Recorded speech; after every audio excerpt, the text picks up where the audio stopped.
Bonjour à tous, j'espère que vous allez bien, tout ça. Aujourd'hui, nouvelle vidéo, mi-actualité, mi-analyse. On va se pencher sur la communication du jeu Valorant et de son partenariat avec la plateforme Twitch. Pour ceux qui connaissent pas, j'ai bien évidemment expliqué ce que sont ces deux choses. Valorant, c'est un jeu vidéo qui vient sortir et qui est développé par Riot Games, qui est l'éditeur qui a aussi créé League of Legends. Il est actuellement dans ce qu'on appelle une bêta fermée, c'est-à-dire qu'on peut y jouer, mais pour y avoir accès, il faut qu'on nous le donne. Et ces accès sont un peu difficiles à avoir, mais on y reviendra après. Quant à Twitch, c'est une plateforme sur laquelle on peut faire des lives. C'est une plateforme qui est très centrée sur le jeu vidéo et l'e-sport. De nombreux youtubeurs s'y mettent de plus en plus d'ailleurs. Voilà que le décor est planté, je vais vous expliquer le concept de ce partenariat, que j'ai trouvé très intelligent et surtout intéressant à étudier. Valorant a dans un premier temps envoyé des accès qu'on appelle des clés. Ce sont des suites de chiffres et de lettres à rentrer qui te permettent d'obtenir un jeu à de nombreux streamers pour qu'ils puissent essayer le jeu. Et c'est ensuite qu'ils ont mis en place le partenariat avec Twitch. Le concept était, si tu veux toi aussi, donc les joueurs comme toi et moi, avoir un accès au jeu, il faut que tu regardes des lives de streamers qui jouent à Valorant. En regardant des lives, tu auras une chance aléatoire de recevoir dans ta messagerie privée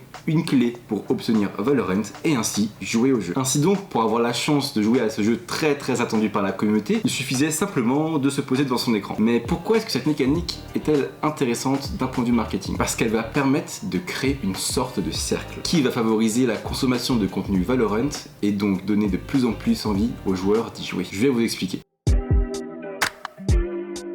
L'étape 1 du cercle. Tu regardes du contenu Valorant parce que tu as envie d'avoir une clé. Mais le fait de rester là, voir des personnes s'amuser sur le jeu, à le découvrir et à y faire des actions de ouf, ça va encore plus donner envie aux gens d'y jouer. Ça va créer une frustration parce qu'en plus c'est long de recevoir une clé. Ça ne repose que sur de la chance. C'est comme un jeu à gratter. L'étape 2 du cercle. Les viewers vont parler du jeu sur les réseaux sociaux. L'attente d'avoir une clé et la hype générée autour du jeu va permettre de booster énormément les lives qui portent sur Valorant. Le jeu va ainsi monter en tendance Twitch, gagner en visibilité et devenir le jeu numéro 1, celui dont tout le monde parle et que tout le monde regarde. L'étape 3. Par effet de mimétisme et de curiosité vis-à-vis de cette nouvelle tendance, de nouveaux viewers vont commencer à regarder du contenu lié au jeu, ce qui va encore une fois booster les statistiques sur la plateforme. Mais pas seulement celle du jeu, parce que les streamers qui jouent à Valorant vont aussi logiquement avoir un gros boost de visibilité en y jouant. Étape 4. Nouvel effet de mimétisme. Les streamers voulant réussir à maintenir leur audience ou souhaitant percer vont également se mettre au jeu pour eux aussi rester dans la tendance. Et leur communauté de base qui ne consommait peut-être pas de contenu Valorant va donc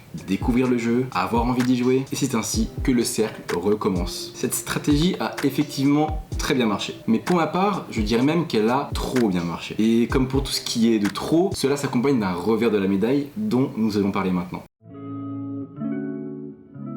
Déjà, le flou concernant la distribution des clés a eu un impact assez négatif. En effet, beaucoup de gens pensaient que c'était aléatoire. Or, ce n'était pas le cas, puisqu'il suffisait de simplement passer 2 heures sur un live Valorant pour ensuite avoir la chance de débloquer aléatoirement un accès en étant sur Twitch. Ainsi, à partir de 2 heures de visionnage, nul besoin de continuer à regarder du Valorant pour avoir un accès. D'autres personnes pensaient aussi qu'il fallait être actif dans le chat pour avoir la chance d'obtenir une clé. De ce fait, certains streamers un peu intelligents ont bloqué leur chat uniquement à leurs abonnés. Autrement dit, il fallait payer un abonnement mensuel de 5 € pour avoir la chance de communiquer. Et personnellement, je pense que c'est pas très éthique de jouer sur ça alors que c'est totalement faux. Ça va inciter des personnes à dépenser leur argent pensant qu'ils auront une plus grande chance d'obtenir le jeu alors que pas du tout. Enfin, on peut penser aux streamers qui, sur le coup de l'ironie, disaient qu'il y avait une plus forte chance d'obtenir une clé sur leur live. Ce qui certes était une blague, mais qui a tout de même eu une incidence sur leurs statistiques. Et justement, parlons de ces statistiques. Comme dit plus tôt, on constate une énorme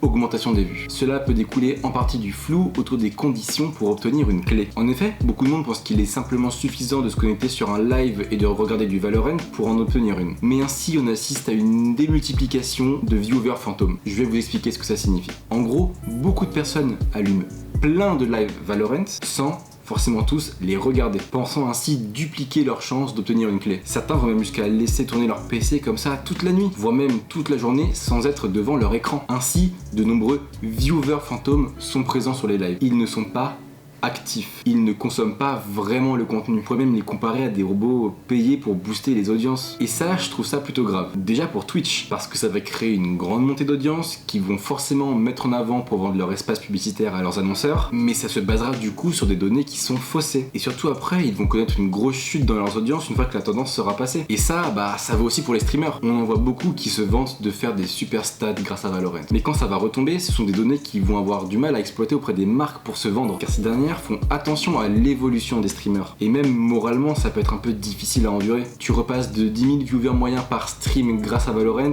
à 1000 viewers d'un coup. C'est une sorte d'ascenseur émotionnel. En d'autres termes, je trouve que Valorant est en train de créer quelque chose qui ressemble à une sorte de bulle spéculative au sein du Twitch game. Une bulle spéculative qui pourra même être dangereux pour le jeu en lui-même. Si ce dernier est beaucoup trop attendu par rapport à sa qualité de jeu réel, ça pourrait créer un giga bad buzz. Et surtout, j'ai peur que comme Fortnite, voir du Valorant absolument partout, et bien ça commence à créer une vraie communauté de haters du jeu. Mais d'un autre côté, ça aura peut-être un apport un peu bénéfique. S'il y a un ras-le-bol, les streamers vont essayer de se renouveler en jouant à autre chose, ce qui permettra peut-être de mettre en avant des petites pépites qui sont un peu moins connues. Voilà pour cette petite explication du partenariat Twitch-Valorant et mon avis sur ce dernier ainsi que les retombées qu'il pourra avoir sur les différents acteurs de la plateforme. J'espère que ça vous aura plu. Si c'est le cas, pour soutenir le projet de cette chaîne, tu connais, petit like, petit commentaire et surtout l'abonnement. Sur ce, je vous dis à la prochaine. Ciao!